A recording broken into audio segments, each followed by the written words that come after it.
So fiberglass kind of ends up being in between. Carbon steel and stainless steel. I see. Yeah, from a price point. And then, fiberglass is so much lighter that your installation costs end up being a little bit, you don't need as heavy duty of cranes. Kind of funny story.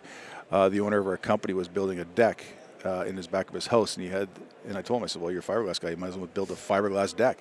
So we had these 20-foot long, 6-inch I-beams, and they're gray. They look steel. And he's talking to his neighbor. And as he's talking to his neighbor, he takes one of these beams and throws it over his shoulder and walks down to his backyard. And the guy goes, yeah, don't let me mess around with you. So it's kind of neat, but it's just so much lighter and easier to work with.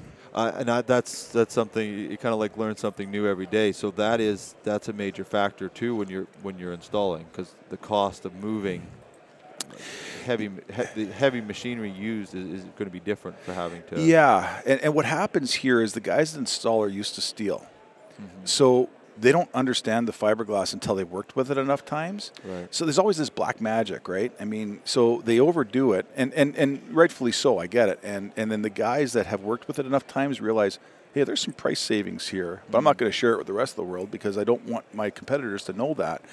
But there is some efficiencies of working with fiberglass once you understand it. Yeah. I mean, you drill a hole in fiberglass, those things will wear out your bits. So you have to have special bits because that glass will just wear, where you drill through steel, it's different. Right? Yeah. What about longevity compared to the steel? Well, it depends on the environment. So when you're dealing with chemicals like fiberglass, it's not compostable.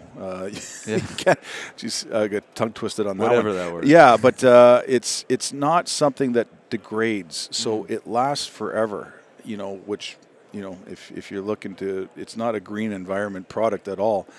So when you're dealing with the chemical industry, it handles very, very well. Right. And we've got tanks. I've inspected a tank because, this tank was built in the 50s. I've inspected a tank that's over 50 years old. It looks old, but it's in great shape. Yeah. And one of the testing things that we do is we do a Barkle hardness, and it's usually a Barkle hardness when a tank is leaving our shop, just when we're finished laying up, is around a 30, 32. This tank was a 60 but it's 50 years old. Fiberglass is a little bit like concrete. It's always curing. Oh, okay. So you get your majority of your cure up front, but then you still get this curing process that's happening. So, this thing had 50 years of curing, and it was rock hard, and it was in great shape. And they asked if they needed to do anything. I said, besides a couple little repairs, you're good to go. This tank is solid.